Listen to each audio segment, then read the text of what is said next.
Salut les mecs. Alors aujourd'hui on va parler d'un film, ou plutôt d'une saga mythique, qui a malheureusement fini comme une vieille mascotte dans un fast-food républicain, parce qu'il y a des films qui vieillissent comme du vin. Et il y a Rocky, qui a commencé comme un grand Bordeaux de 76, avant de muter lentement en Jagerbomb tiède, servi dans un bar de Floride un peu miteux. Parce que bon, tout le monde connaît Rocky, je veux dire, même ta grand-mère qui confond Netflix avec la télécommande connaît Rocky. Tout le monde a déjà vu Stallone courir en sweat gris dans les rues crades de Philadelphie, les bras en l'air, comme s'il venait d'accomplir autre chose que 3 km de jogging mal cadré. Mais ce qu'on oublie, c'est que Rocky, à la base, c'était pas juste un film de boxe, c'était un film sur un type qui n'avait rien, un loser magnifique qui n'attend rien de la vie, et d'ailleurs la vie n'attend pas grand chose de lui non plus, mais bon, un jour ce loser se voit offrir une chance, une seule, et il la prend, pas pour gagner, pas pour la gloire, mais pour tenir debout. Et malheureusement, après ce petit miracle cinématographique, Hollywood a fait ce qu'Hollywood fait de mieux, hélas, c'est-à-dire tout salir, tout marketer et tout plastifier. Et au fil des films, le noblard est devenu un carnaval de muscles, de drapeaux, de discours motivants et de montage au ralenti. Rocky, à la base, c'était un boxeur paumé dans une ville cassée, et à la fin, c'est devenu un super-héros sous drapeau américain qui combat le communisme à main nue avant d'entraîner un gamin random dans une ruelle, puis de se faire remplacer par un fils illégitime en survêt de luxe qui boxe pour gérer ses traumas de CSP+. Et pendant que Stallone s'accrochait à son rôle comme à sa dernière protéine, eh bien, la saga se dégradait lentement, mais sûrement, de l'authenticité crasse du premier Rocky à la propagande reaganienne en collant-moulant du quatrième, jusqu'au réalisme social sous-estimé de Rocky V, que tout le monde conspue jusqu'à l'heure d'aujourd'hui, alors que bon, il était peut-être un peu trop visionnaire, en fait, pour être accepté à l'époque et même à l'heure d'aujourd'hui. Et au final, on s'est craché sur une trilogie Creed aseptisée, botoxisée, instagrammabilisée, calibrée pour le marché chinois. Et aujourd'hui, Rocky, c'est plus un homme, c'est un logo, c'est un fond sonore pour une pub Nike, c'est un filtre de nostalgie vidé de sens, c'est un vieux lion empaillé qu'on traîne encore dans les musées du blockbuster pour nous faire croire qu'on a un héritage. Mais moi, malheureusement, Yagi des gris pour vous servir, j'ai la mémoire longue. Moi, je me rappelle de la rue, de la crasse, du cœur qui battait sous les côtes vaillantes de Rocky, dans le premier en tout cas. Et justement, je suis là pour raconter comment cette saga immense s'est lentement effondrée sous son propre poids. Alors, sans plus attendre, c'est parti, on va tout reprendre, film par film, et démonter le tout méthodiquement, du premier Rocky au dernier Rocky, et en passant par Creed, et puis voilà, vous l'aurez compris, le massacre va commencer tout de suite.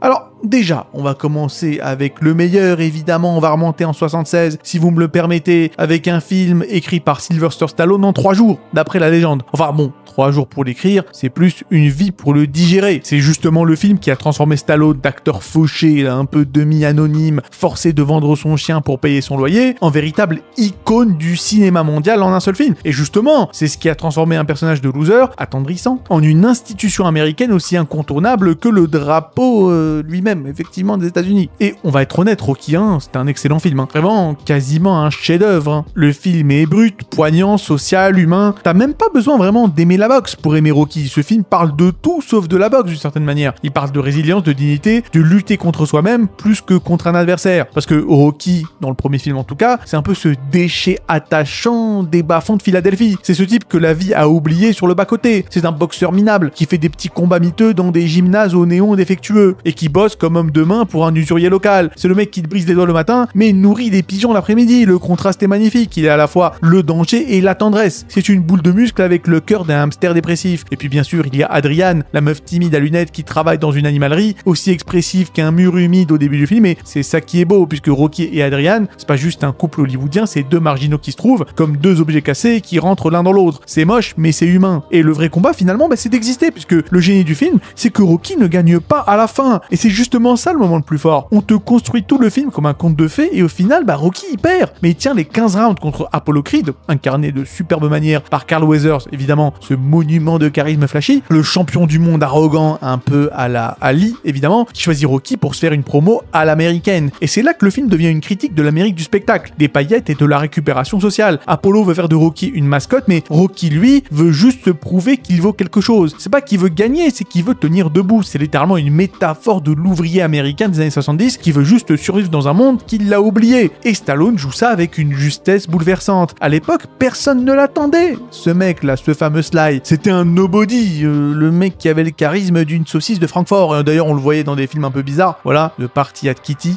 par exemple. Vraiment des films que je ne conseille à personne. Et là, bim, il livre un rôle plein de maladresse, plein d'authenticité, de sueur et de silence malaisant. Et c'est ça qui fonctionne, puisque Rocky a raflé l'Oscar du meilleur film. Il a éclaté les scores du box-office et a transformé Stallone en espèce de, je sais pas moi, figure icône du pavé, de la crasse, du sang dans les chaussettes. Et c'est cette réussite-là, cette authenticité, qu'aucune des suites n'aura jamais su reproduire et encore moins comprendre, parce que après Rocky 1, bah les gars, je vous le dis et je l'annonce, ça devient rapidement une lente glissade vers l'abîme. Un peu comme si t'avais commandé une fondue au fromage et que t'avais pas venu venir l'indigestion du lendemain. T'as kiffé au début, mais à partir du moment où Sly, ce bon vieux Stallone, commence à taper sur des bœufs morts et courir dans la neige pour détruire le mur de Berlin à un coup de poing, t'auras compris que quelque chose aura été perdu en cours de route. Après, en ce qui concerne effectivement la fameuse scène où notre ami Stallone s'entraîne à taper sur des carcasses d'animaux, là, effectivement, lors de son boulot, dans les chambres froides de boucherie, je sais pas quoi, c'est quelque chose qui a clairement été piqué de la vie de Smoking Joe Frazier, hein, pour ceux, effectivement, qui s'y connaissent un peu dans Noblard. Joe Frazier, évidemment, le grand rival de Ali, Ripo 2 d'ailleurs, hein, voilà. Ripo 2, voilà, Frazier qui est une légende de la boxe anglaise, une légende de Philadelphie, justement, et donc, on va dire que c'est certainement un petit clin d'œil, vu que, justement, bah, Joe Frazier s'entraînait à taper sur des carcasses d'animaux à l'époque aussi, effectivement, où il s'entraînait. Bon, bref, voilà, c'était la petite anecdote pugilistique. En tout cas, bon, vous l'aurez compris, le premier film est très très bien. Par contre, le second film, il est pas très très bien. Parce que si t'as adoré le premier Rocky, c'est-à-dire qu'en principe, t'as un peu vibré pour la loose, t'as un peu vibré pour le mec qui a perdu, mais qui est quand même classe à la fin. T'as aimé qu'il perde, mais qui tienne à la fin. Et puis aussi, t'as certainement aimé la relation vraiment extrêmement complexe et vraiment super fine et bien écrite entre Rocky et, bien évidemment, quand même, on ne peut pas terminer cette partie sur Rocky 1 sans parler de Paulie, évidemment, le meilleur ami de Rocky, le bourriot au grand cœur, mais qui est extrêmement maladroit, qui maltraite un peu sa sœur, mais qui, voilà, ne sait pas vraiment où se mettre, qui est jaloux de Rocky, mais qui en même temps lui veut du bien. Bref, c'est un personnage qui est très complexe et magnifiquement joué par Burt Young. Voilà. Bon, ce sont des personnages qui, clairement, sont iconiques. Mickey aussi, même si, bon, voilà, j'ai l'impression un peu que c'est un Dampei Tanguay à la manque. Pour ceux qui aiment bien Ashita no Joe, je pense que vous saurez de qui je parle, effectivement. Dampei Tanguay étant le coach de Joe et dont Mickey est quasiment, je pense, inspiré. C'est quasiment le même personnage. Bref, voilà. En tout cas, tous ces personnages sont super stylés, mais le problème, c'est que après Rocky 1, en 79, il y a eu Rocky 2. Et Stallone nous dit, écoutez les gars, si vous avez aimé la dignité dans la défaite, eh bien, vous allez bouffer votre victoire prévisible. Et surtout, vous allez la fermer. Parce que Rocky 2, c'est littéralement le film où les producteurs sont venus voir Stallone et lui ont dit « Ok mec, t'as eu ton film d'auteur social, maintenant on va faire un vrai blockbuster. » Et Stallone a répondu « Bah écoutez, je veux tout faire moi-même. » Et ils l'ont laissé faire, donc il a écrit, réalisé, joué et probablement vissé les projecteurs entre deux prises. Donc voilà. Et ce qui se passe dans Rocky 2, c'est la même chose que dans Rocky 1, sauf qu'à la fin il gagne. Puisque Apollo Creed est vénère d'avoir gagné à la décision, surtout contre un nobody, hein, effectivement. Il veut une revanche et Rocky veut prendre sa retraite. Lol. Il se marie avec Adriane, tente une vie normale, il bosse dans une usine, il fait des pubs pour de la mousse à raser, véridique. Il galère comme un daron dans une époque où, sans CV numérique, t'étais un peu dans la mouise, et il finit évidemment par accepter le deuxième combat, parce qu'il faut bien payer les couches du gamin, puisqu'effectivement, Adrienne se rend compte assez vite qu'elle est enceinte. Et là, bah, on commence à voir la naissance du mythe du guerrier sacrificiel stallonien. Rocky ne combat plus parce qu'il aime ça ou parce que c'est une opportunité, il combat parce que le monde l'y oblige, parce que les gens comptent sur lui, parce qu'il lui faut prouver quelque chose. Voilà, bon, c'est-à-dire rien du tout. Il n'y a rien à prouver en réalité, et je vous parlerai même pas de cette scène lunaire où Adrienne tombe dans le coma, une grossesse compliquée, un accouchement dramatique, et elle finit dans le lit d'hôpital à jouer au jeu du silence en mode ouais, et pendant ce temps Rocky reste assis à côté d'elle pendant des jours à lire des poèmes pour enfants à haute voix. Non mais sans déconner, c'est du syndrome de Stockholm inversé. Et puis elle se réveille évidemment, et puis elle nous balance le fameux gagne, win-win. Voilà, bon, la meuf a failli crever, le bébé est à peine viable, t'as les yeux qui louchent à cause de la morphine, et tout ce qu'elle trouve à dire c'est vas-y va cogner le pauvre Renoir pour moi. Franchement je vois pas vraiment là où ça veut en venir. C'est clairement le moment où la franchise commence à glisser dans le mélodrame clownesque avec un Rocky devenu une figure sacrificielle à mi mi-chemin entre un Père Noël et je ne sais quel Christ ressuscité. C'est vraiment ridicule. Et là, on arrive au combat final, parce que oui, il y a un combat, encore une fois, le second combat entre Apollo Creed et Rocky, qui est donc un remake du premier, mais cette fois-ci, voilà, Rocky gagne. À la dernière seconde, parce qu'Apollo est trop arrogant, parce que Rocky s'est entraîné dans une église, ou une usine désaffectée, ou une cuisine. Franchement, je pense que j'ai arrêté de suivre à partir de 40 minutes. Et là, après un knockout simultané, Rocky se relève le premier, victoire apothéose, le public hurle, les drapeaux claquent, l'Amérique triomphe, et dans les coulisses, le réalisme social meurt étouffé sous des haltères. Et en gros, c'est quoi la morale de ce film? Puisque Rocky 2, techniquement, c'est le moment où la saga Rocky abandonne totalement la critique pour la légende. C'est plus un homme normal dans un monde injuste, c'est un héros mythique, un gladiateur moderne qu'on veut voir gagner parce que c'est plus fun, quoi. On en oublie la vraie force du premier qui était quand même l'humilité. Alors que là, à partir de Rocky 2, on commence à écrire l'histoire comme une success story classique. L'Amérique aime les vainqueurs, et donc si Rocky finissait sur une défaite,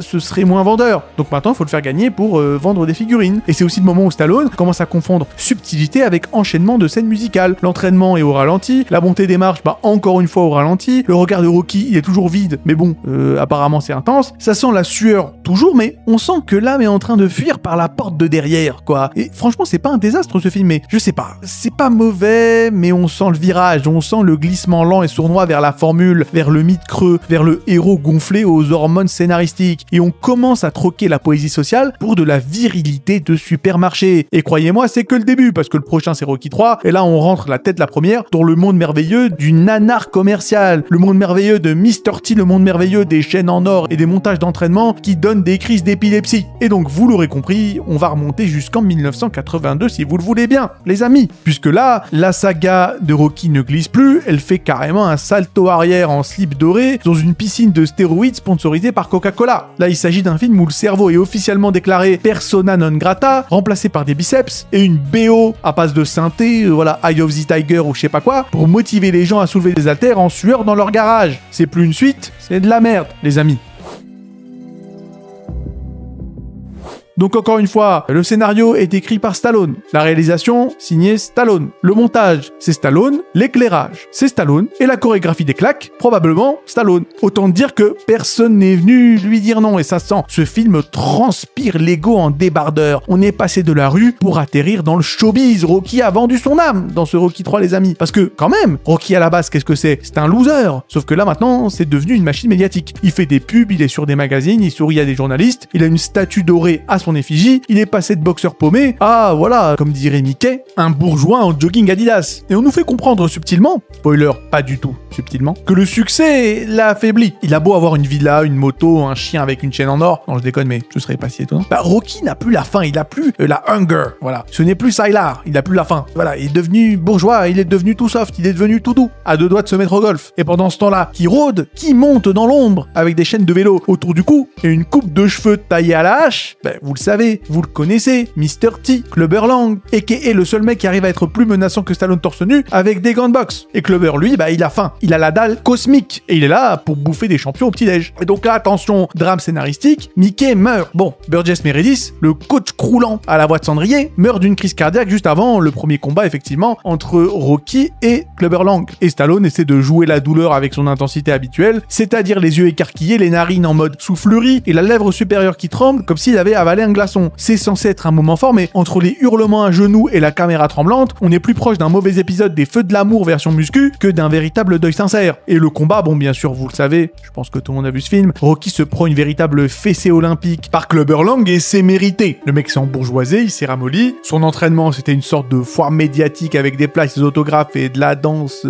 pas terrible. Le mec était à 2 congas près de tourner une pub pour Lipton Ice Tea. Et là, paf, Clubber lui casse la mâchoire façon puzzle, et c'est peut-être la fin du rêve américain. Non, malheureusement, parce que c'est pas fini, parce que à la limite, si ça s'était arrêté là, j'aurais dit ok, on revient peut-être au côté social, critique de l'embourgeoisement, critique des nouveaux riches, je veux dire, pourquoi pas, ça aurait été intéressant. Sauf que malheureusement, là, on n'est même pas à la moitié du film. Et donc, qui voit l'âge, Apollo revient, en full Wakanda, puisqu'il revient à la rescousse, et là, franchement, c'est là que Rocky 3 devient carrément du buddy movie sous en fait, avec Apollo qui entraîne Rocky, et pourquoi pas, je veux dire, moi j'aime beaucoup le trope de l'ennemi mine, c'est-à-dire le gentil, enfin le héros et le méchant qui s'allient pour une menace encore plus grande. C'est quelque chose que j'apprécie beaucoup, mais là le problème c'est que c'est dans un espèce de gymnase de boxeurs qui dansent, chantent et crient et qui traitent Rocky de gros schlag. On frôle la sitcom un peu ridicule, on dirait le pilote d'un spin-off du Prince de Bel-Air avec des punching balls. Et bien sûr voilà, le montage d'entraînement avec le fameux Eye of the Tiger, ça court sur la plage, ça sprint en short moulant, ça se jette dans la mer, ça se prend dans les bras mouillés du mec un peu trop musclé. On sent un sous-texte un peu bizarre, à un niveau jamais égalé. C'est limite un clip interdit au moins de 16 ans sur MTV. Et là, Rocky revient, plus rapide, plus agile. Apollo lui a appris à bouger. Il flotte comme un papillon et il pique, non pas comme une abeille, mais comme un gars bourré dans une fête foraine. Et il démonte Clubber Lang. Non pas parce qu'il est plus fort, mais parce qu'il a retrouvé l'œil du tigre. L'animal est de retour. Il a perdu Mickey, mais il a gagné un nouvel ego. Et tout ça est résumé, bien entendu, par la chanson Eye of the Tiger.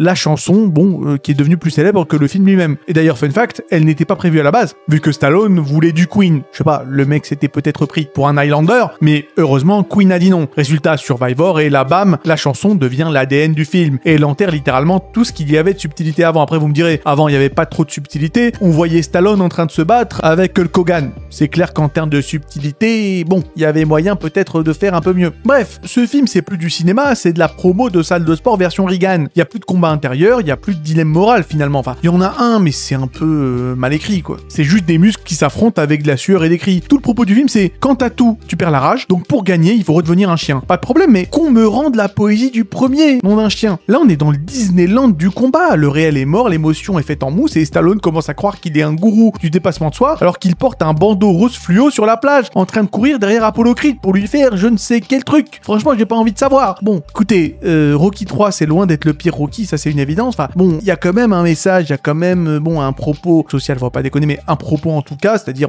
le mec qui avait à la fin et qui, grâce au confort de la richesse, devient complaisant, c'est intéressant et c'est quelque chose d'ailleurs que l'on peut voir jusqu'à l'heure d'aujourd'hui. Je veux dire, par exemple, si on prend le cas de Conor McGregor, on est complètement là-dedans. Je veux dire, voilà, le mec était ultra compétent et était vraiment un super striker à l'époque où il était encore qu'à l'UFC, et à partir du moment où tu l'as vu échanger des millions lors de son combat, un peu ridicule d'ailleurs, une belle pantalonnade, lors de son combat de boxe anglaise contre Floyd Mayweather, voilà, à partir de là, c'était la descente aux enfers. Et là maintenant, j'ai pas envie de vous parler des derniers déboires de Conor McGregor, mais voilà, c'est-à-dire que si j'en parle, je pense que ma vidéo sera démonétisée, mais voilà, juste tapez Conor McGregor sur Google Images, vous verrez des photos pas très Charlie, on va te dire. Bref, en tout cas, c'est intéressant, mais ça reste nanar. Donc voilà. Mais encore une fois, ça passe. Le problème, c'est que après Rocky 3, il y a Rocky 4. Et par contre là, c'est compliqué. C'est très compliqué. Je vous le dis, c'est certainement le pire film de la saga. Je sais que pour beaucoup, c'est le meilleur.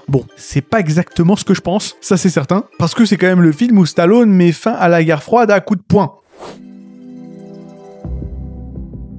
Donc le film est sorti en 85. J'aimerais vous refaire la blague en mode réalisateur Stallone, scénariste Stallone, acteur Stallone et tout ça. Je vais pas le refaire, vous l'aurez compris. Encore une fois, il a tout écrit, il a tout fait. La durée du film, c'est 90 minutes. Et la durée du montage musical, c'est 42 minutes. Et le nombre de neurones nécessaires pour comprendre le scénario, un seul suffit, mais encore c'est optionnel. Donc déjà, qu'est-ce que c'est que ce film éclaté? C'est USA versus URSS, et la subtilité, on peut la jeter dans les ordures. Puisque dès le début, tu sens que t'es dans un délire. Le film s'ouvre sur deux grands box géants, un avec le drapeau américain et l'autre soviétique, qui s'écrasent l'un contre l'autre dans une explosion. Voilà, une explosion. On parle d'un film qui commence littéralement par une métaphore digne d'un gamin de 8 ans qui fait des Legos en criant je sais pas quoi. On n'est pas là pour parler boxe, on est là pour faire de la géopolitique avec des haltères. Rocky 5, c'est le fantasme bizarre de Reagan sous stéroïdes. C'est une VHS qu'on aurait retrouvée dans un tiroir de lit d'un général du Pentagone, juste à côté d'un flingue, d'un drapeau et d'un pot de gel fixant. Franchement, les gars, c'est vraiment le fond du fond, quoi. Déjà, évidemment, on va parler d'Ivan Drago, joué par Dolph Lundgren, 2 mètres de froideur soviétique, avec 3 lignes de dialogue et autant d'expressions faciales qu'une statue de Lénine. Drago, c'est le produit de l'URSS. Il est froid, robotique, surentraîné, surinjecté à la seringue par le parti communiste lui-même. Il a une femme, Brigitte Nielsen d'ailleurs, qui était la compagne de Stallone à l'époque, ce qui est vraiment bizarre, bref, en tout cas, qui parle à sa place, un staff en blouse blanche et un regard en mode ouais, je tuerai l'Amérique pour le fun. Et c'est là que tu captes le délire du film. Drago, c'est l'Union soviétique, Rocky, voilà, c'est l'Amérique version Budweiser. Et qui on sacrifie pour allumer la mèche? Apollo Creed, l'ancien rival devenu pote, le seul mec qui avait encore un peu de charisme dans ce gloubi-boulga qui n'a plus rien à dire. Et Apollo donc revient en mode USA Baby, short étoilé, entrée en dansant sur du James Brown, patriotisme carnavalesque, et là bim, Drago le tue en direct devant tout le monde. KO en 2 rounds, fini, crise cardiaque de l'oncle Sam au ralenti, et bien sûr Rocky ne jette pas l'éponge, parce qu'il voulait mourir sur le ring, mais ferme-la, camarade, t'as laissé ton pote se faire défoncer à mort par une enclume soviétique sous stéroïdes pendant que tu fixais le vide. L'héroïsme par passivité, franchement, la nouvelle technique, elle ne m'impressionne pas. Et là, bien sûr, voilà, entraînement dans la neige versus machine de la mort, parce que Rocky va s'entraîner dans les montagnes de Russie, je sais pas quoi, et là, c'est le grand classique. Sauf que cette fois, le film n'essaie même pas de le camoufler. Il te jette à la gueule pendant quasiment 15 minutes, avec une chanson à fond et des plans de Stallone qui courent dans la neige en poussant une charrette, alors que pendant ce temps, Drago s'entraîne dans un centre soviétique high-tech, entouré de médecins, de seringues de laser et de plaques d'acier. Le message est clair. Les communistes sont des machines, et les Américains sont des hommes. Des vrais avec des barbes, des bûches, des montagnes et de la foi dans les bras. C'est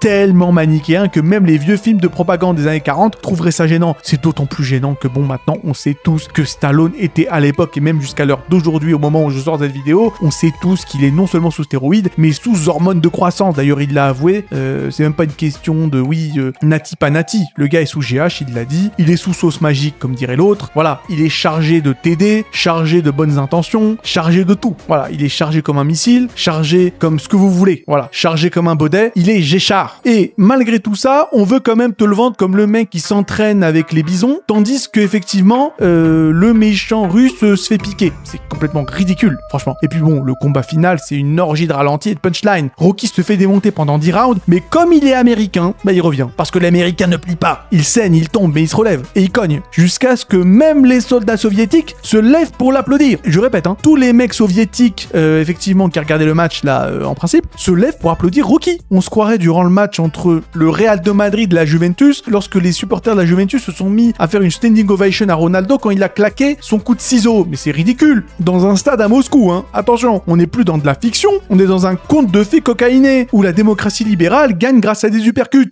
Et en plus, Stallone finit sur ce discours légendairement nanar, en mode ouais, si moi j'ai changé, et que vous avez changé, alors tout le monde peut changer. Mais ferme-la à tout jamais. Tu viens littéralement de tuer la guerre froide à coups de crochet du gauche. On est dans une fanfiction géopolitique écrite par un culturiste sous fièvre. Non mais Rocky 4, c'est pas un film, c'est une affiche de propagande. C'est l'anti-premier Rocky, c'est l'anti-Rocky 1, là où le premier montrait un homme contre le système. Eh bien, ce film-là montre le système qui déboîte le monde à main nue et t'explique que c'est ça la liberté. Il y a plus de personnages, il y a juste des icônes, il y a plus de dialogue, il y a juste des slogans, il y a plus de cinéma, il y a juste du merchandising de la virilité nationaliste. Et pourtant, ironiquement, ça a cartonné. C'est l'épisode le plus rentable de la saga. Parce que les années 80, c'était ça à l'époque. C'était des drapeaux, des muscles, des refrains et une absence complète de doute. Mais nous, on est en 2025. Et moi, je suis Agile et Gris. Et je regarde ce film comme on regarde un vieux clip de Jean-Luc Lahaye. Un malaise puissant dans une boîte brillante. Bon, on va arrêter de vomir notre haine et on va prendre un peu de recul. Parce que les amis, maintenant, là, on va aller jusqu'en 1990 avec Rocky V. Et qui est donc, on va dire, le film certainement le plus mal compris, le plus détesté, il me semble d'ailleurs des Rocky. Hein. Il est considéré comme étant le pire Rocky, comparé effectivement au 4 qui est considéré par beaucoup comme étant le meilleur Rocky, ce que je trouve quand même assez scandaleux. Voilà.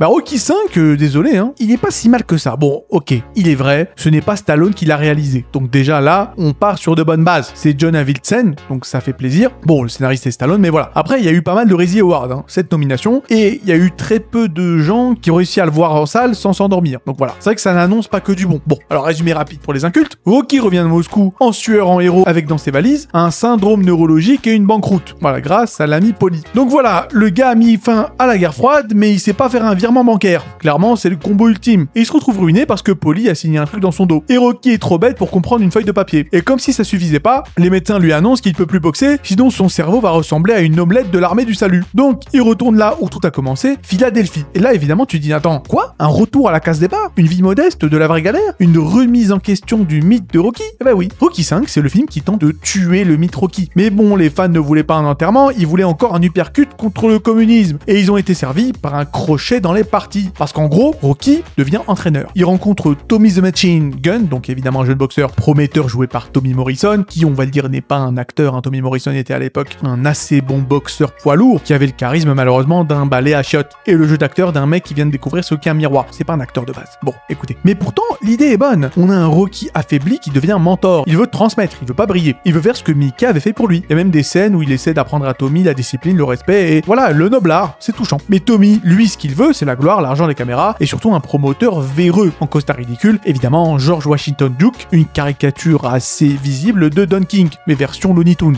Et là, vous allez me dire, ok, bon, ce film est éclaté au sol, pourquoi t'en parles comme s'ils étaient bien? Bah en fait, les amis, c'est là qu'arrive le coup de génie, je pense accidentel, du film. Parce que Rocky V, c'est un film qui parle de ce qu'est devenu la boxe, un cirque médiatique pour millionnaires décérébrés. À l'époque, les gens ont ri, et maintenant, bon, tout le monde considère ce film comme étant l'un des pires Rocky, mais en vrai de vrai, les amis, il y a pas longtemps, on a quand même vu Jake Paul combattre Mike Tyson à 58 ans dans un stade sponsorisé par des NFT. Donc ouais, on peut se foutre de la gueule de Rocky V, mais force est de constater qu'il a vu l'avenir avant tout le monde. Il a compris que le noble art allait devenir un show pour abrutis avides de chaos, avec des ceintures plus nombreuses que les neurones dans le cerveau des influenceurs. Rocky V, c'est pas juste un retour à la lèche, c'est un film sur la trahison du sport par le pognon. Mais évidemment, à l'époque, personne n'en voulait. Les gens voulaient juste voir Stallone courir dans la neige, pas faire la morale en jogging usé devant une salle vide. Et il y a tout un pan du film qui se focus sur la relation père-fils entre Rocky et son vrai gamin, joué par Sage Stallone, qui malheureusement se supprimera quelques années plus tard. C'est tragique, mais en tout cas, dans le film, c'est maladroit, mais pas inintéressant. Le fils qui se sent délaissé parce que Rocky passe plus de temps avec Tommy. Voilà, encore une fois, le thème est là. C'est la transmission, peut-être de l'échec éducatif, ça parle d'héritage. Mais bon, c'est quand même filmé comme une pub pour une assurance vie, avec des dialogues qui tombent comme des hallebardes et une lumière d'hôpital. C'est dommage. Mais le fond est là. Le traitement, malheureusement, est éclaté, mais le fond est là. Et puis à la fin, le combat final dans la rue, Tommy qui se retourne contre Rocky, il veut se prouver et ça finit en baston de rue. Dans une ruelle glauque avec des bidons de pétrole, des chaînes, des clodos et une musique qui se croit épique, alors que t'as juste deux mecs en blouson qui se roulent dessus dans des flaques d'eau. C'est plus un combat de boxe, c'est un niveau bonus de Tekken 3, avec des gars bourrés. Et Rocky gagne bien sûr, avec une punchline mythique en mode « Mon ring, c'est la rue ». Voilà, bon, c'est vrai qu'en termes de niveau de sagesse, voilà, c'est du niveau d'un yakuza qui fait la vaisselle, c'est pas un truc de ouf. Voilà, même si le film est pas très bien, le message est intéressant. Le film est laid, certes, le jeu d'acteur est foireux, certes, les dialogues sont en mousse, certes, mais le thème, lui, est en or. Ça parle de la trahison du sport par le business, de la perte de l'identité dans la gloire, le mentor dépassé par son élève, le besoin de revenir aux racines. Je veux dire, Rocky V, c'est un peu ce pote bourré qui dit des trucs intelligents, mais qui pue quand même, en fait, et il te parle vrai, mais bon, il vomit sur toi, donc à la limite, t'as quand même envie de le gifler. Et moi, je dis oui à ce film. Après, je sais très bien qu'on va me dire que je fais le malin, je veux juste aller à contre-courant pour briller, mais non, vraiment, Rocky V est sous-coté. Pas parce que c'est un bon film, mais parce qu'il était visionnaire. Il fallait juste attendre quelques dizaines d'années que la boxe devienne vraiment un freak show d'Instagram pour qu'on capte que finalement, Rocky V avait vu juste. Surtout, il avait vu le futur avant tout le monde. Bon, écoutez, il me semble que pour Rocky V, c'est réglé, et donc on va faire un gros bond dans le temps, un bond de 16 ans, si vous me le permettez, avec Rocky Balboa, alias le comeback du daron qui refuse de mourir en paix. C'est pas le pire de la saga, c'est même probablement le film le plus sincère de la deuxième moitié de la franchise, mais ça reste quand même un gros what cinématographique. C'est une sorte de film testament livré dans un emballage de papier de verre. Alors, le film est sorti en 2006, réalisation et scénario, Stallone encore et toujours, et donc on retrouve Rocky à 60 balais, avec de l'arthrose, le dos fragile, mais encore avec le feu sacré en lui. Donc on avait laissé Rocky lessivé, il a perdu son pognon, sa dignité, sa santé, et là 20 ans plus tard, le mec revient. Pourquoi? On sait pas. Apparemment, les calculs ne sont pas vraiment bons, parce que Stallone a eu un rêve chelou un soir de pasta trop chargé. Et donc, Adrian est morte. Rest in peace, le cœur de la saga, puisque dès le départ, le film te fout un coup dans le foie, puisqu'Adrienne est morte hors champ et c'est finito. Et donc Rocky est désormais un veuf éploré, qui parle aux pierres tombales, il tient un petit resto italien où il raconte ses vieux combats aux clients qui n'ont rien demandé. Bon, c'est assez touchant, mais c'est aussi un peu triste de le voir dans cette espèce de muséification du mythe. Il est devenu sa propre relique, son propre souvenir ambulant. Et ça, mine de rien, c'est le premier gros point fort du film. Il ne veut pas revenir pour la gloire, il veut juste revivre une dernière fois, se rappeler qu'il n'est pas juste une photo dans un cadre. Il veut ressentir et pas briller. Et c'est 1000 fois plus noble que d'éclater des soviétiques en gueulant des slogans riganiens. Et donc, au début du film, Rocky remonte sur le ring grâce à un simulateur, une espèce de combat virtuel diffusé par ESPN, où une intelligence artificielle compare Rocky au champion actuel, donc Mason Dixon, joué par le vrai boxeur Antonio Tarver, d'ailleurs aussi expressif qu'un meuble Ikea, là aussi engagé de véritables athlètes boxeurs pour jouer la comédie. C'est complexe parce que ce ne sont pas des acteurs. Bref, en tout cas, le simulateur dit Rocky gagnerait, et les gens disent bah ce serait marrant en vrai, non? Bon, donc Rocky remonte sur le ring à cause d'un espèce de truc sur ESPN, littéralement. On est à un cheveu d'une story Instagram qui lance une guerre. Mais bon, dans la diégèse du film, ça marche. Parce que Dixon est un champion sans saveur, détesté parce qu'il n'a jamais eu aucun vrai adversaire digne de lui dans sa carrière. Et Rocky, lui, c'est le daron qui respire encore la brique et la douleur. Et évidemment, bon, s'il y a bien un truc de culte dans ce film, c'est son monologue qu'il dit à son fils, bon, le fils de Rocky qui est toujours là, bon, cette fois qui est joué par Milo Ventimiglia, et le famoso Peter Petrelli. Bon, le monologue est culte, voilà, tu prends des coups, tu continues, la vie c'est encaisser les coups, bon, voilà. Tout le monde connaît ce monologue, il est très bien écrit, c'est beau, c'est pas subtil, mais ça tape frappe juste, voilà. C'est du Rocky distillé à l'essentiel. Tu tombes, tu te relèves, t'avances, voilà. Et ce coup-ci, c'est dit sans patriotisme, sans musique tapageuse, sans flonflon, voilà. C'est juste un daron qui parle à son fils comme un mec en galère. Et franchement, là aussi, ça touche. Et le combat est plausible, après, il est pas très honnête, hein. Donc on a un Rocky de 60 ans, visage râpé, genou en mousse, qui remonte sur le ring contre un champion en pleine forme. C'est pas très crédible, voilà. Le mec devrait littéralement exploser en poussière à la première droite. Mais bon, le film le sait, Stallone ne peut pas gagner, mais il tient. Voilà, c'est ça le message, tenir encore et toujours. Et le combat est filmé comme un vrai match HBO. Le grain est crade, les angles sont réalistes, l'ambiance est brute. On est loin des lumières flashy de Rocky 4. On sent la douleur, le poids de l'âge, le souffle court. Y a pas de montage héroïque ici, c'est juste du sang, des respirations et de la fatigue. C'est humain, voilà, c'est humain. Bon, après vous me direz, tous les combats de Rocky sont complètement ridicules, hein. Pour ceux qui ont effectivement ne serait-ce qu'un tant soit peu de connaissances pugilistiques, notamment en ce qui concerne la boxe anglaise, voilà, quand tu vois Rocky avancer sur Apollo Creed sans aucune garde, en se prenant 40 droites, en se prenant 40 jabs dans la tête, sans même pas esquisser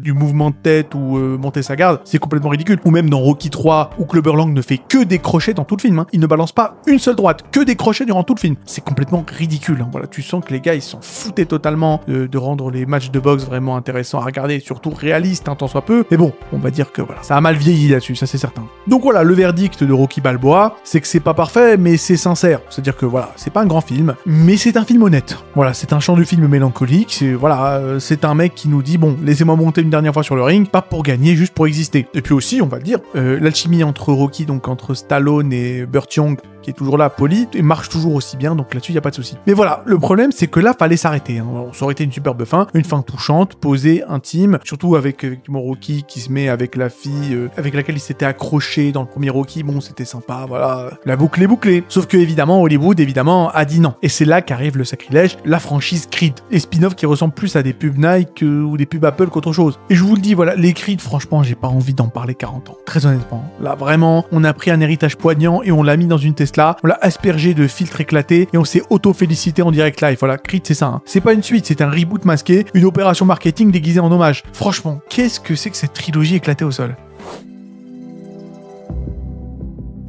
Allez, rapidement, on va aller jusqu'en 2015 avec donc le premier Creed réalisé par Ryan Coogler. Alors déjà, Ryan Coogler, franchement, écoutez, est-ce que je le dis ou je le dis pas? Bon, j'ai pas aimé Sinners, voilà, j'ai pas aimé Sinners.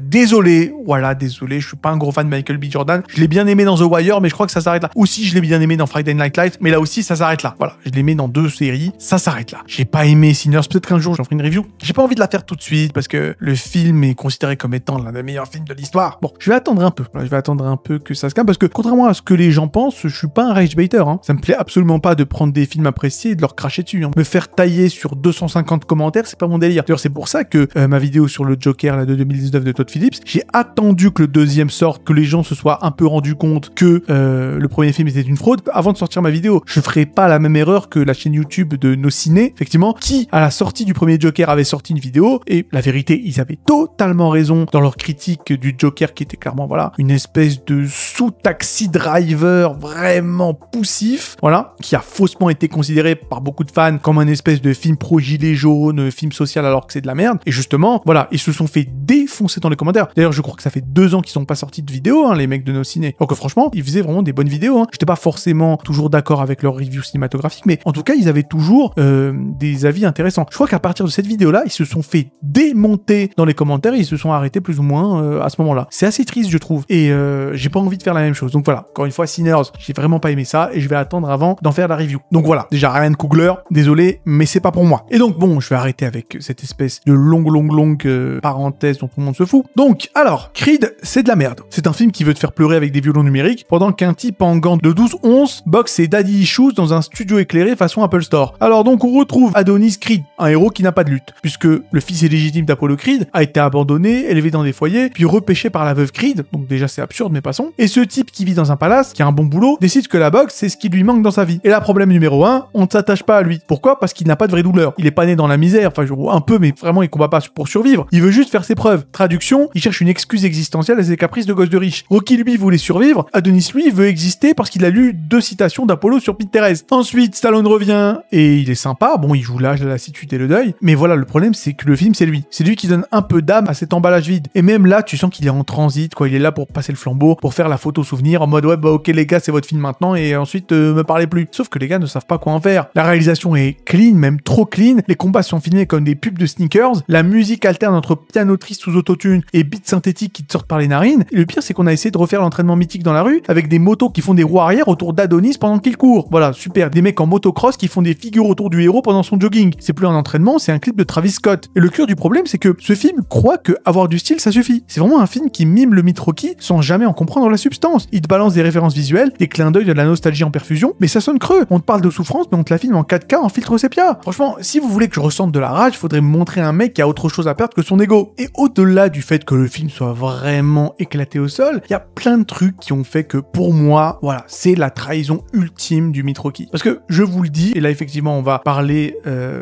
des coulisses, parce qu'il y a eu pas mal de drama. Vraiment, si vous croyez que la famille Rocky c'est unité et solidarité, que tout le monde se fait des câlins post-ring avec violon en fond, eh ben détrompez-vous. Voilà, c'est plutôt festin d'ego, contrat pourri et ressentiment mal digéré, je vous le dis. Franchement, il y a eu tellement d'embrouilles autour de la saga Creed, c'est même pas du folklore, c'est du drame familial HBO. Bon, déjà, on va commencer avec le meilleur, Burt Young, qui incarne Paulie et qui a été viré comme un Kleenex usagé. Encore une fois, c'était quand même le beau-frère alcoolo, un peu beauf, mais paradoxalement attachant, qui était, on va dire, le cœur de la saga Rocky. Le problème, c'est qu'il a été tout simplement éjecté de Creed. Pas mentionné, pas montré, même pas une photo floue sur une commode. Le mec a été littéralement effacé du lore. Et le pire, c'est qu'il est mort entre les épisodes, hors champ comme un figurant de série B. Et pourquoi, vous allez me demander? Bah parce que il servait plus à rien dans le nouveau modèle, le vieil alcoolique qui n'avait plus sa place dans la mythologie lycée et contemporaine de Creed. Et le mec était trop coincé en 76, pas assez valorisable pour le public moderne, s'il n'a jamais existé. Et Burt Young, à ce qu'on sait, n'a pas publiquement gueulé. Voilà, il a pris ça avec une forme de fatalisme un peu sec, en mode ouais, bah, ils m'ont zappé, ils m'ont oublié. Voilà, le mec qui s'est fait shadowban IRL. C'est vraiment une disparition salement ingrate pour un mec qui a été là dans tous les films Rocky, qui a porté la déchéance sociale de Philadelphie sur ses épaules et qui a représenté mine de rien le côté sale, le côté humain, le côté faillible de Rocky. Et puis bien sûr, évidemment, on va parler de Carl Weathers, Apollo Creed. Et là, on parle de giga drama de backstage. On parle quand même donc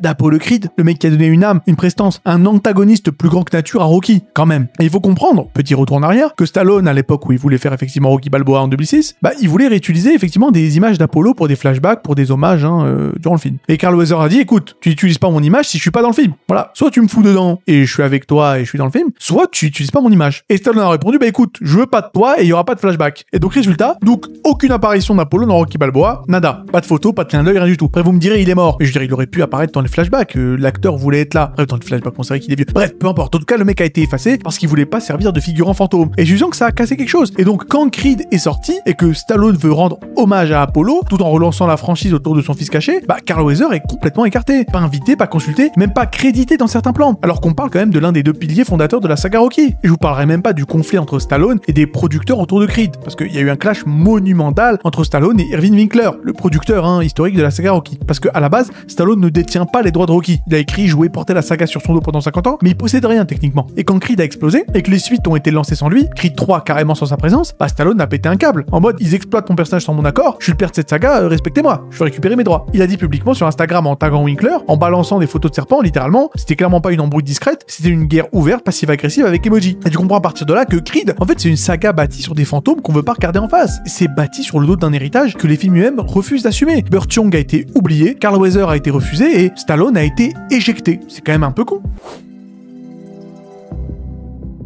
Mais on va finir rapidement avec Creed 2 et Creed 3 parce que franchement j'ai pas le temps. Voilà, Creed 2 2018, le fanservice grotesque, clairement, c'est ce que c'est. Parce que si Creed 1 était paresseux, Creed 2 c'est et si on faisait revenir le fils d'Ivan Drago qui lui ressemble pas du tout pour qu'il se tape avec le fils d'Apollo Creed. Et si on faisait de ça un film entier. Et là Creed 2 est né. Une fanfiction soviético-médiocre filmée comme dans une pub de parfum pour hommes. Voilà. Et donc Victor Drago, bon voilà, c'est un mec géant muet, en survêt, élevé par son père dans l'humiliation, c'est une fonction plus qu'un personnage. Il est là pour qu'on ressente des émotions qui ne sont même pas à lui. On est censé voir la revanche du passé, le trauma hérité, la rédemption soviétique, sauf qu'on voit juste deux mannequins qui se tapent sur la gueule pendant que Stallone regarde en coin comme un oncle gêné dans un repas de famille. Adonis devient père, il doute, il perd, il revient, il hurle, il pleure, il gueule encore, mais jamais tu ressens quoi que ce soit parce que tout est joué comme dans une pub pour couche Pampers émotion plus. Le pathos c'est mécanique, les dialogues sont mal écrits et le pire c'est que le film ose humaniser Ivan Drago avec un arc dramatique sur son échec, son rejet par la Russie, son fils qu'il pousse à bout, mais ça tombe à plat parce que le film veut nous faire pleurer sur le mec qui a littéralement tué Apollo Creed. C'est quand même compliqué quoi, je veux dire, à la limite ok, pourquoi pas, mais c'est pas intéressant. Et je vais arrêter là parce que ça m'a cassé les reins, les Creed 3 2023, Stallone se barre, t'as juste Creed, voilà. Et maintenant on lui invente un passé. On découvre découvre que le mec avait un pote d'enfance, sorti de prison, jamais émotionné avant, et qui veut maintenant se battre contre lui parce qu'il est jaloux. Voilà, donc on est à un cheveu d'un arc de Naruto mal écrit. Déjà qu'un arc de Naruto de base c'est mal écrit, mais bon, vous l'aurez compris. Et donc, Jonathan Majors est le grand méchant de ce film, c'est un bon acteur, mais le film est mauvais. Parce que là, son personnage, c'est une caricature de rivalité de manga shonen. Adonis est devenu riche, et il se fait hanter par son passé un peu ghetto, qu'il a refoulé. Et évidemment, bon, c'est Rocky 3 sans le panache, c'est donc le combat final entre amis devenus ennemis, devenus amis. C'est plus Rocky, c'est Fast and Furious, voilà, le ring de la rédemption, ça ne veut rien dire, ça n'a jamais rien dit. Et la réalisation, c'est des caméras lentes, c'est des travelling lents façon animée, des séquences stylisées, des zooms dramatiques en CGI, on n'est plus dans de la boxe, on est dans de l'esthétique sursaturée. Et franchement, le bilan, c'est que Creed, c'est pas une saga, c'est un produit. Creed, c'est pas là pour continuer Rocky, c'est là pour l'exploiter. Le mythe n'est pas transmis, il est recyclé. On a tout repris, vidé, marketé et revendu à une génération qui croit que Eyes of the Tiger, c'est une marque de leggings.